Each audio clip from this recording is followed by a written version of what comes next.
Deep within the forest where the mountain met the sky and the sun smiled upon its people gloriously, were a king and his tribe.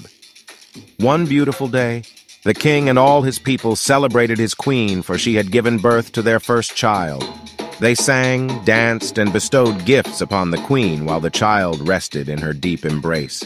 Men and women of the tribe walked up to the king and queen to give their sincerest wishes. May she have a long and prosperous life. Matriarch Arjana, the queen's best friend, said, wishing her great wisdom and courage. Adobo, the king's best friend, said.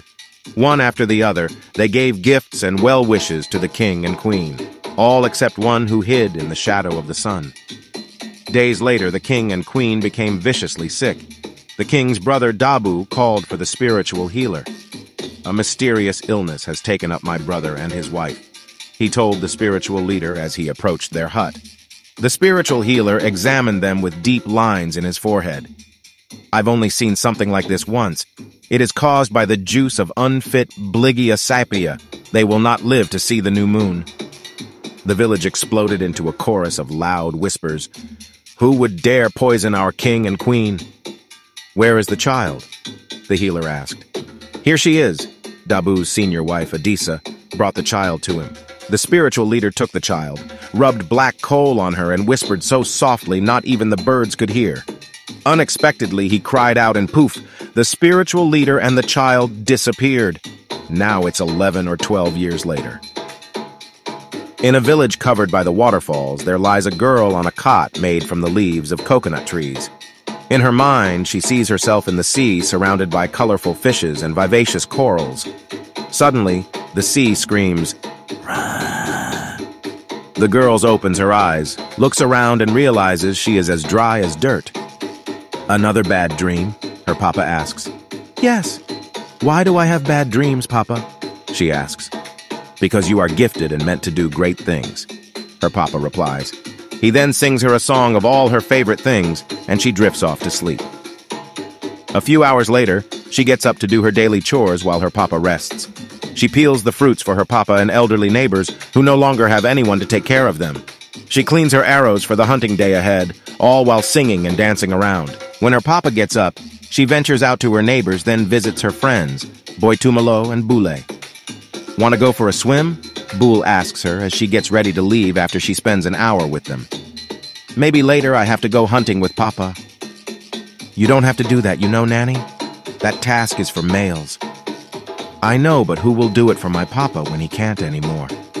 By that time, you will be married, Bule says seriously.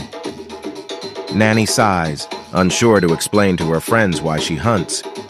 It's something I enjoy, Nanny simply says before waving by. Later that evening, as she hunts with her Papa, Nanny asks, Do I have to get married? Papa chuckles and says, It is tradition. But that means I have to give up a lot of things I love because it's not my place. No, that means you do not accept a proposal until you meet someone who accepts you for you, my princess. Nanny smiles. And you, Papa, are a king. Yes, your father is. Now let's get some. Papa's lips stop moving and his eyes get bigger. Papa, what's wrong? Nanny asks. They found us. Nanny, run. Tell Miss Gugu that the danger is here. I don't understand. She turns around to see what Papa is looking at. There's no time. Run. I'm right behind you. Nanny runs as fast as she could all the way to Miss Gugu's house. Papa says the danger is here, Nanny manages to say. Gugu, one of the village's oldest members, spins into action.